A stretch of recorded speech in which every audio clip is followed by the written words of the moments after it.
Hi, this is Elisa from the Rebel Crone, and today I want to talk about a really special video that I watched yesterday. It was a live presentation, and I feel that this one video really is probably one of the most powerful videos I've ever seen. And I say that because it distills down to the very essence of the challenges that we have and that we're facing and that we have faced for a very long time as a body of humanity and as individuals.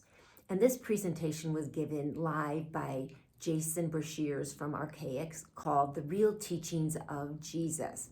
Now you may say that, hey, Elisa, I'm not, I don't practice the Christian faith. I've never read the Bible. I'm not into that kind of things. It doesn't have any effect on me. In fact, I'm really savvy to all the manipulation, all the distortions, all the things that have happened over the course of time and the agenda behind the misconstruing of the words of the Master Jesus. Well, I'm going to challenge you on that one today because I think differently. I think that the tendrils of the distortion run very, very deep, that they're woven deep in the matrix of the subconscious of humanity. And let me demonstrate that by asking you three easy questions. So my first question to you is, how worthy do you feel you are? Do you feel like you are worthy of receiving all your dreams, those amazing dreams that you long for, the life of abundance, the life of love, the life of ease, the life of comfort, whatever it is? Do you feel like you're worthy to receive it? Or do you feel fundamentally it's out of your grasp that good things happen to other people? Let me tell you, if you trace that back, asking one question after another question, you go down that rabbit hole. I'll tell you what you'll end up at. You'll end up at the place where I ended up with, and I've seen so many people end up there.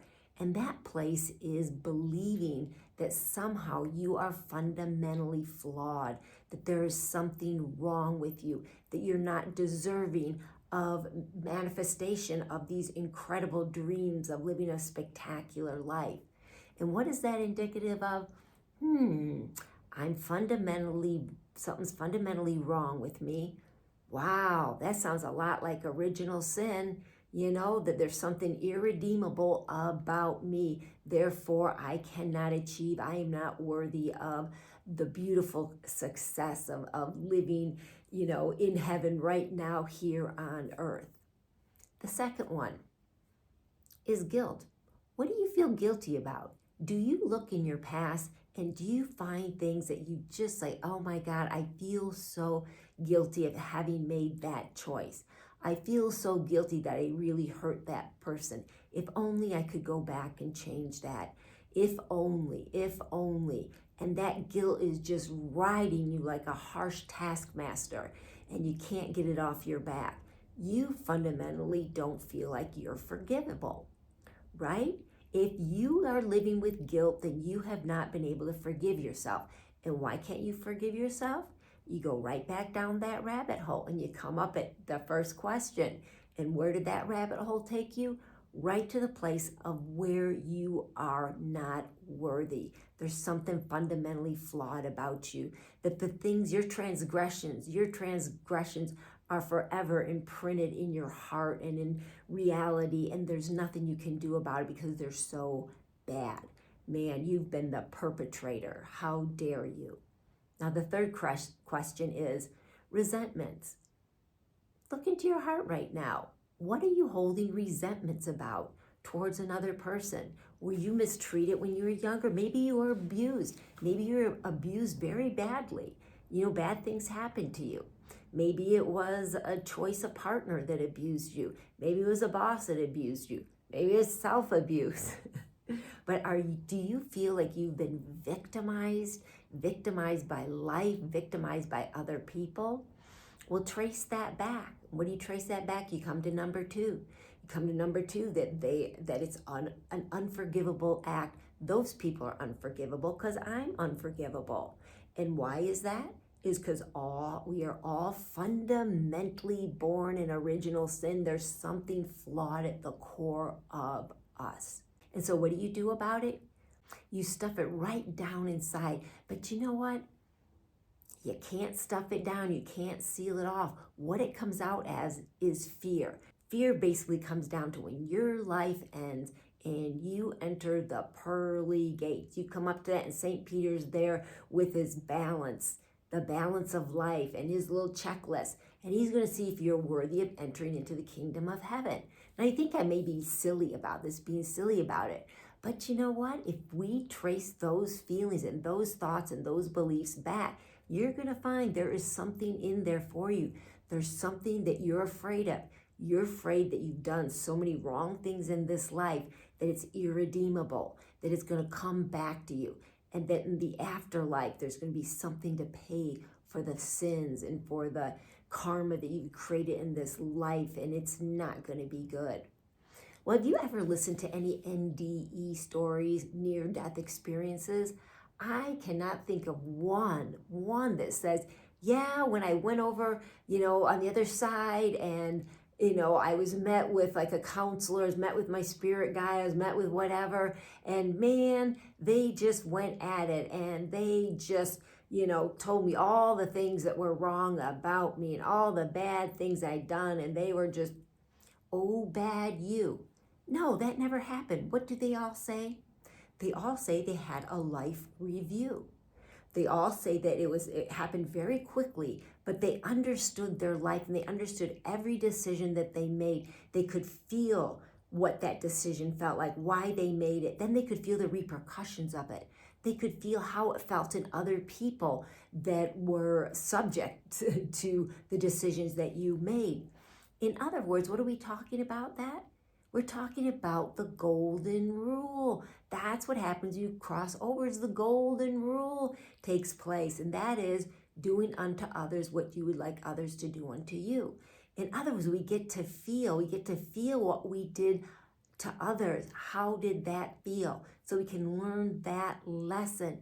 It's beautiful. I mean, it's not like there's 5 steps to the golden rule. There's 5 steps of thing. There's just one.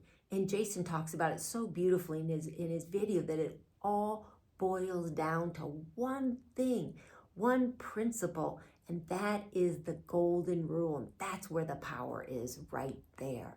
So you asked maybe, well, so what is all this, why the distortion? Why the distortion in the words of Jesus? And I'll tell you what, the distortions are about keeping you in the past. They're keeping you stuck in the past, guilty about the past, worried about the past stuff, so that you project that into the future. So it all keeps you in the same dance, caught in this perpetual loop of reenacting the same fundamental flaws. And how do we know that the words that are spoken in the gospel, the words attributed to Jesus, really have any truth behind them? How do we know that? When you read them, for one thing, you can feel the power in those words. You listen to Jason talking about it, giving it in his mail delivery, and you can feel the power in that. Now, why is there still power in there? Because if the power was taken out of it, it wouldn't have the same impact. You think about it. The truth carries a strong current. It carries the ultimate current of power. And that's translated into words.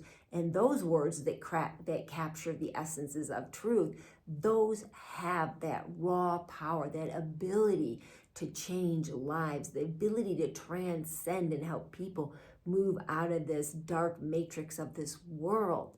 Now, if they took the power out of the words and they changed those fundamental words, the ones that wanted to corrupt things and have a different agenda for this world, well, it wouldn't have had any effect. Those words would have no effect. They had to keep the words the same because there is power in those words.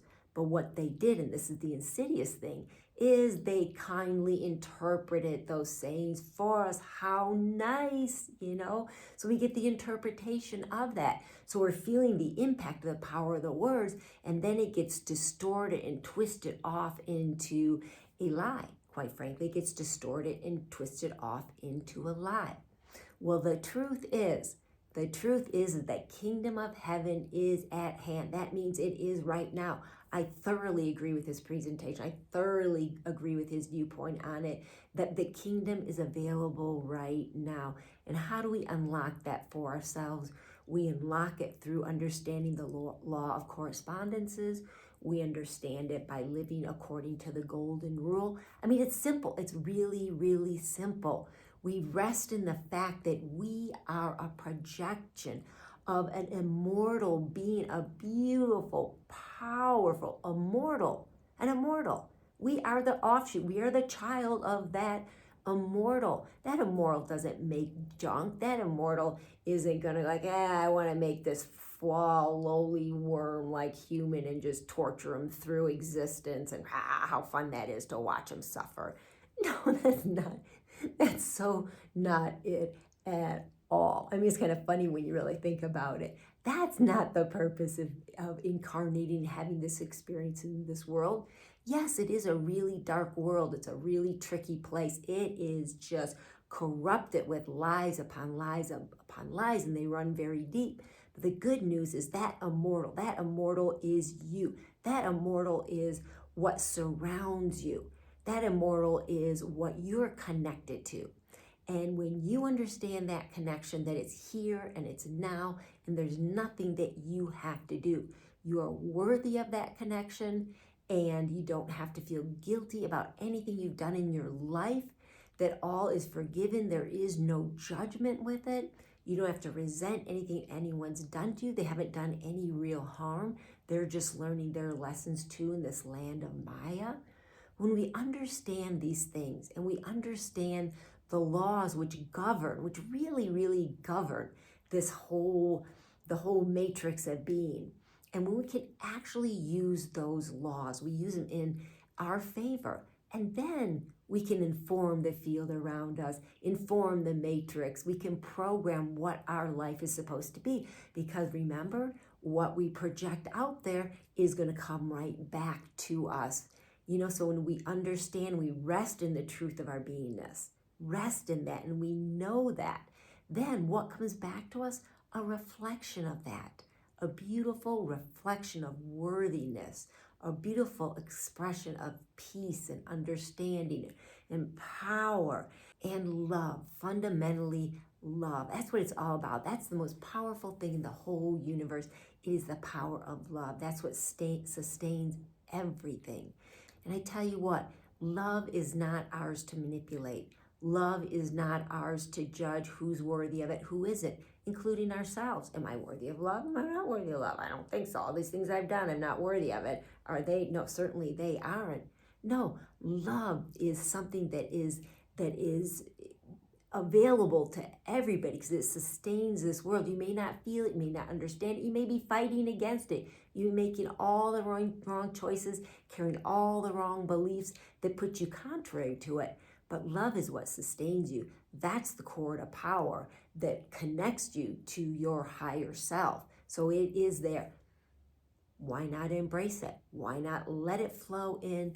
Let it permeate your being. Rest in the fact that you are perfect right now, how you are.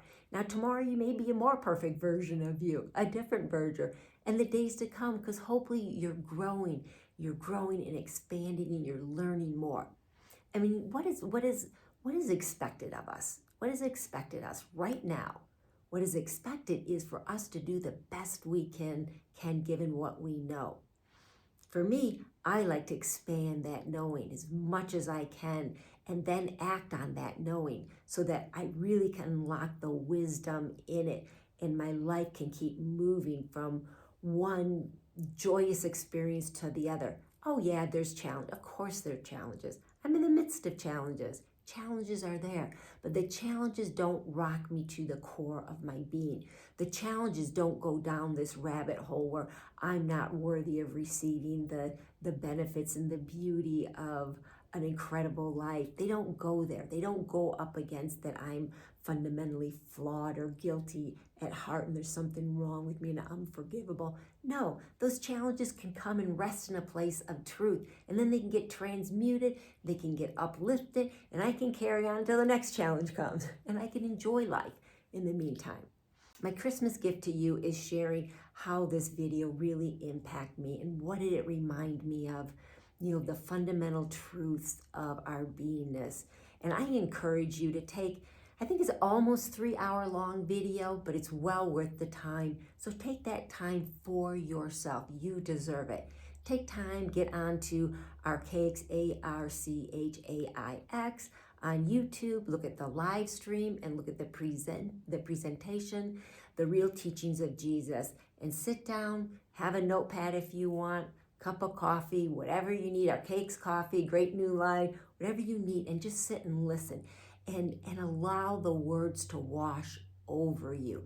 Be open to receive, be open to correct, and be humble to know that there may be some areas in my life that I unconsciously have accepted certain lies about the beautiful Christ-lightened energy that Jesus the Master was so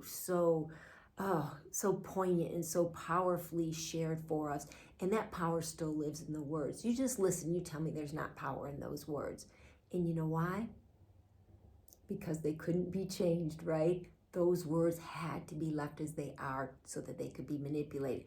Take the manipulation off. Let's clear it all off in our own subconscious, in our own hearts. And let's start living according to what we know to be true, according to the law of correspondence, according to the golden rule. You'll start living with these things and just watch how your life changes. Just watch what 2025 can bring to you, all the incredible blessings. Anyways, that is my message for you today. And as always, I sign off saying peace from within, because that's where it all is. That's where it starts. That's where it ends. That's where it is right now, is within you. So enjoy being you. Enjoy and know that you are magnificent creation. Embrace that and go forward.